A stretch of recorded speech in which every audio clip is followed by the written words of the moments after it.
আছে। আরে হাসি মুখে আর কথা বলে শোনো না, ওরে কাটা মাথা হাসি মুখে আর কথা বলে শোনো না। হযরতে ইমাম হোসেন, ওগো হযরতে ইমাম হোসেন ওয়াদা কেমন শোনো না, ওয়াদা কেমন শোনো না, ওয়াদা কেমন শোনো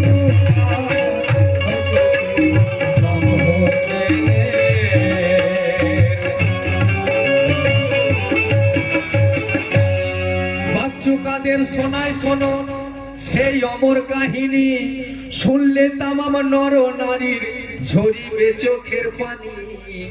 পাথর ওই যাইবে গলে, দিল চিরে হবে দুখানা, আর যতই কঠিন হোক না গোপান সবর ওই ধরা যাবে না। একদিন আমার প্রিয় নবী হুজরাতে বসে আছেন, সঙ্গে তাহার বসেছিলেন নওয়াসা মাসুম হোসেন। হোসেনের ওই বয়স তখন ছিল 4-5-এর ভিতর, শাসন শোনো সবে সেই মাসুম কোলের কেমন সবর। হঠাৎ এক সাওয়ালি এসে আমার নূর নবীকে সালাম দিয়া আর বলতে থাকে মনের ব্যথা কাঁদিয়া আর কাঁদিয়া। সাওয়ালি কয় ওগো হুজুর বলিয়া আজ দিন মোরে, আর সন্তান কোনো আছে কিনা এই হতভাগার তাকদীরে। দেখেন আমার মাওলা হুসাইন ছিলেন রসুল পাক যখন বসে আছেন, এক সাওয়ালি জিজ্ঞাসা করছেন ইয়া রাসূলুল্লাহ, ইয়া হাবিবাল্লাহ, আজ 12টা বছর আমি বিয়ে করেছি, আমার কোনো সংসারে কোনো সন্তান আসে না, আপনি একটু দেখুন না আমার নসিবে কোনো সন্তান আছে কিনা।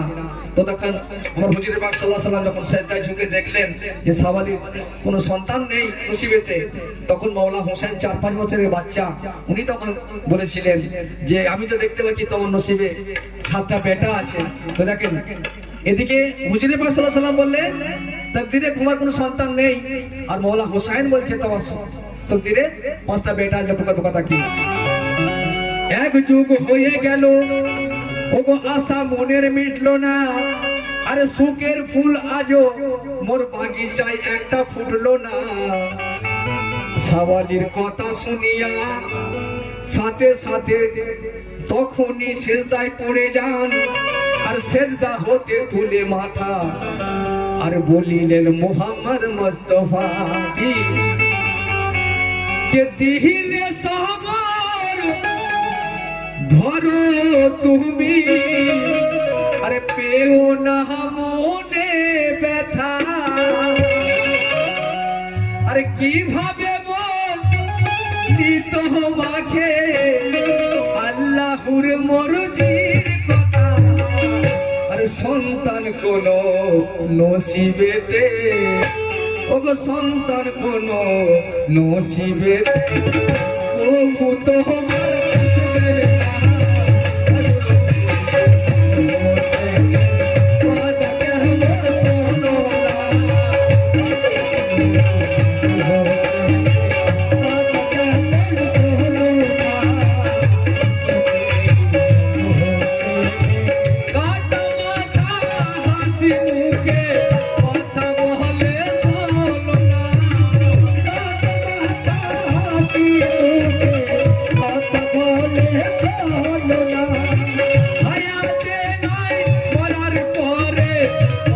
পালন দেখো না, হযরতে ইমাম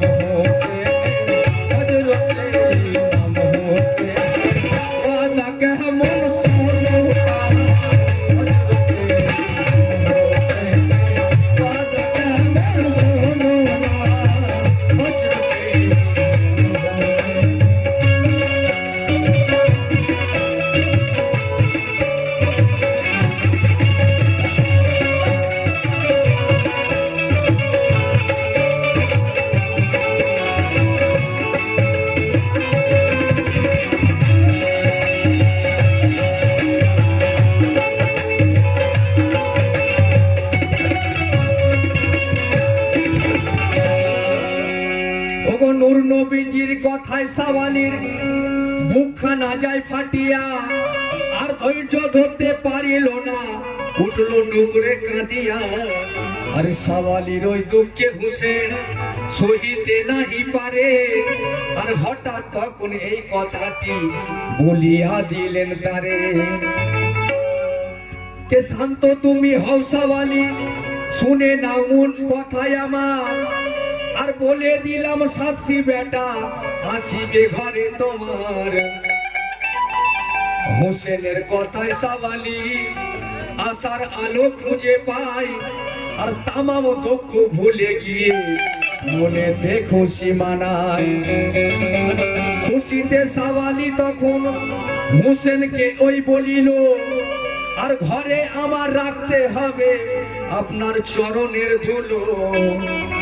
সাওয়ালির দাওয়াত হোসেন ওগো কবুল করিয়া নিলেন, আর ঘরে তোমার যাব একদিন, আরে হোসেন ওয়াদা করিলেন। এদিকেতে নূর নবী আমার পুনরায় সেজদায় পড়ে, আর অঝর ঝরাই কেঁদে কেঁদে কয় এলাহির দরবারে।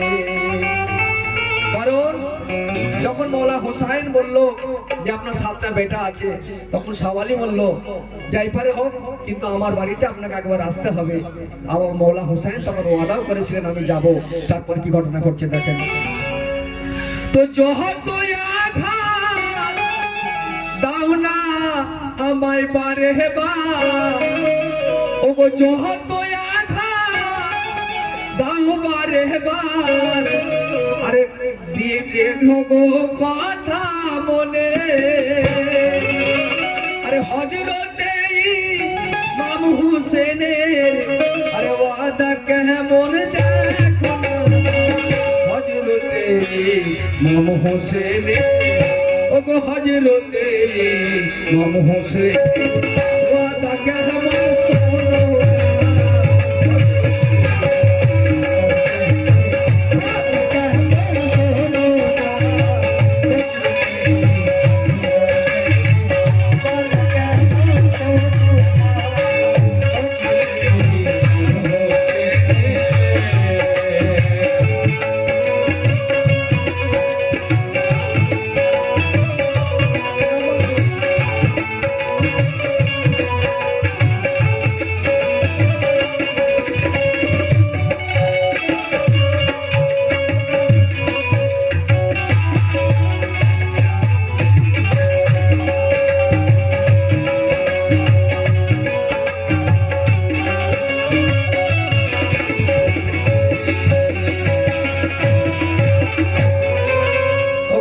নবীজির ফরিয়াদে আল্লাহর আরশ উঠলো হিলিয়া, আর জিবরিল মারফত নূর নবীকে দিলেন আল্লাহ বলিয়া।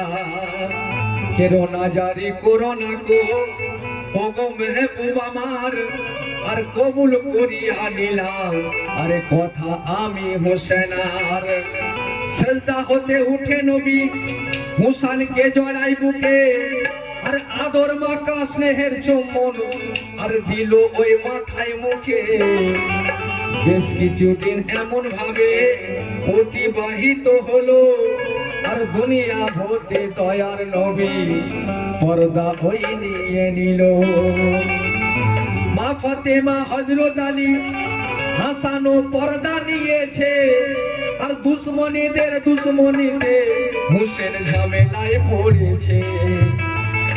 এদিকে সেই সাওয়ালির 7টা বেটা হয়েছে, আর ওয়াদা করার জন্য হোসেন চিন্তায় পড়ে রয়েছে।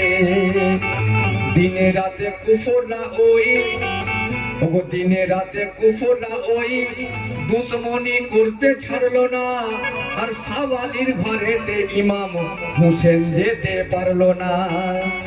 তো সোহকে জর্জরিত হয়ে আরে কহরে ইমাম হায় হায়, আরে নানা আব্বা আম্মা ভাইজান আরে নাই তো কে হো দুনিয়া, আরে শোকে তাপে দিনের ইমাম ওগো শোকে তাপে দিনের ইমাম। ছাড়লো সোনার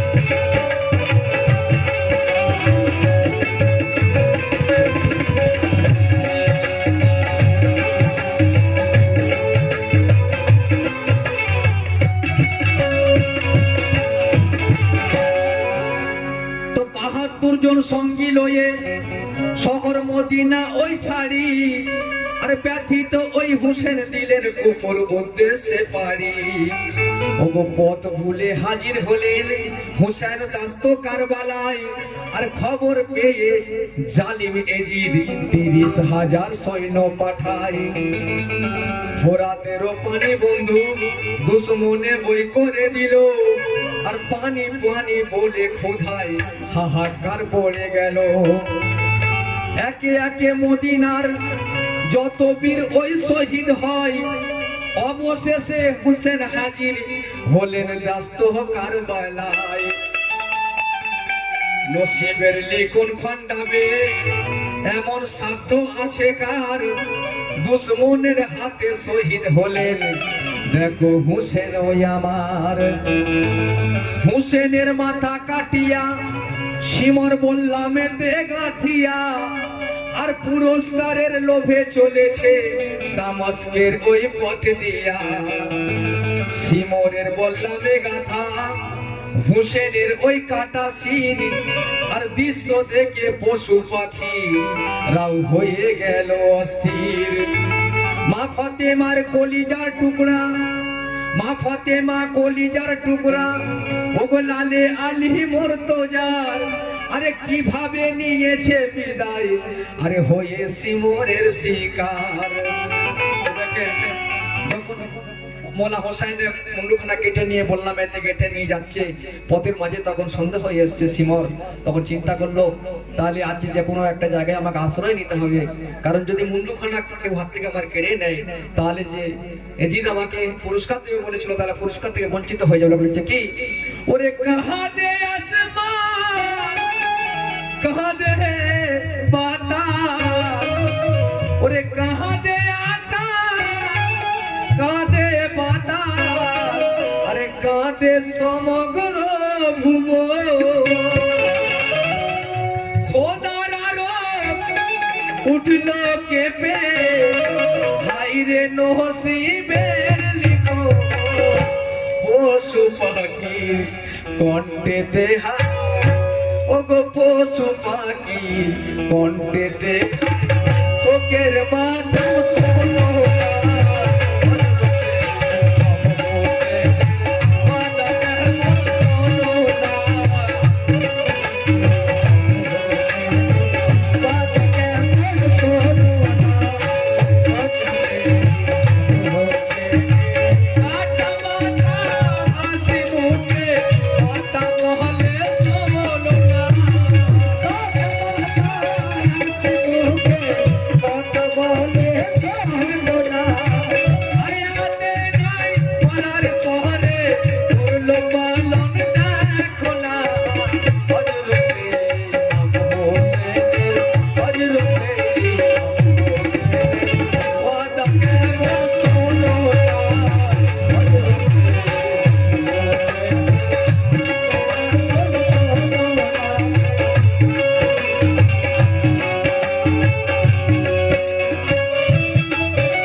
চলেছে যখন সন্ধ্যা ওই ঘনিয়া এলো আরে মাথা ঠিক কেউ কেড়ে নেবে সিমর মনেতে ভাবিল। জঙ্গলের ওই ভিতর দিয়া আরে চলে সে তাই লাগে ভয়, আর এদিকে ওদিকে তাকিয়ে দেখে যদি পাওয়া যায় আশ্রয়। সেই জঙ্গলের মাঝে সিমর একটি ঘর ওই দেখিয়া আর হাজির হলেন সে তাগিয়া, আরে কাটা সেই মাথা নিয়া। কর্তা সে ছিল না ঘরে, ওটাই গৃহিণী কে কথা কয়, আজ রাতের জন্য থাকবো হেতা কেউ যেন ওই টের না পায়। জানের ভয়ে তাড়াতাড়ি গৃহিণী ওই দিল ঠাই, আর মনে মনে ভাবে সিমর আর কোনো মোর চিন্তা নাই। ও গো কাটা সেই মাথাটি লয়ে ঘরের ভিতরে রাখিয়া, আর ধীরে ধীরে আর বাহির হতে গৃহিণী ওই দরজায় শিকল দিল তুলিয়া। পাশের এক কামরায় সিমর ঘুমায় যে পড়িল, আর গভীর রাতে কাজ সেরে কর্তা ওই বাড়ি এলো। তো যখন কর্তা বাড়ি এলো কাজ সেরে, তখন সেই তার স্ত্রী বলছে দেখো একটা মানুষ এসেছে একটা মাথা কেটে নিয়ে, আর আমাকে বলে আজকে রাত্রে যদি আমাকে থাকতে দাও, যদি না থাকতে দাও আমি তোমাকে মেরে দেবো। তো আমি জীবনের ভয় তো ওনাকে রেখেছি। তাহলে করেছে কি, গিন্নির মুখের কথা শুনে কর্তা সেই কাটা মাথা দেখতে যাই, আর শিকল খোলার সাথে সাথে এক নূরের ঝিলিক দেখতে পাই। পূর্ণিমার ওই চাঁদের মতো মাথাটি ওই দেখিয়া, আর ছলো ছলো চোখে কর্তা উঠিল এই বলিয়া। কি বলছে তখন, তো কোন মায়েরি লাল রে বাবা, এমন হাল কি কারণে, কি দোষে ওই এমন দৃশ্য, আর করিল কোন দুশ্মনে, চাঁদে ভরা মুখ দেখিয়া। ও গো চাঁদে ভরা মুখ দেখিয়া প্রাণে দহাইয়া।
তাকিয়ে কর্তা হাই হাই করে যখন, আর ধীরে ধীরে সেই কাটা মাথা চোখ মেলে তাকায় তখন।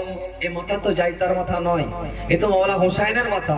লেখলেন যে কি দেখেন, দুটি চোখই হতে এমন নূরের জ্যোতি বাহির হলো, আর পুরো সেই ঘরেতে যেন নূরের রোশনি ওই নেমে এলো। কাটা সেই মাথা সাথে সাথে ওগো জবান ওই খুলিয়া যায়, আর কর্তাকে সেই কাটা মাথা বলিল স্পষ্ট ভাষায়, চিনতে আমায় পারছো নাকি, শোনো ওগো সাওয়ালি, নূর নবীজির নওয়াসা আমি ইমাম হোসেন ইবনে আলী। ঘরে তোমার আসবো বলে ওয়াদা আমি করেছিলাম, আর হায়াতে আসতে পারিনি, তাই বড়ই ঝামেলায় ছিলাম। ওয়াদা খেলাপ করিলাম না, ওয়াদা করিলাম পালন, তাই শহীদের পরে আমি আল দিতে এলাম দর্শন।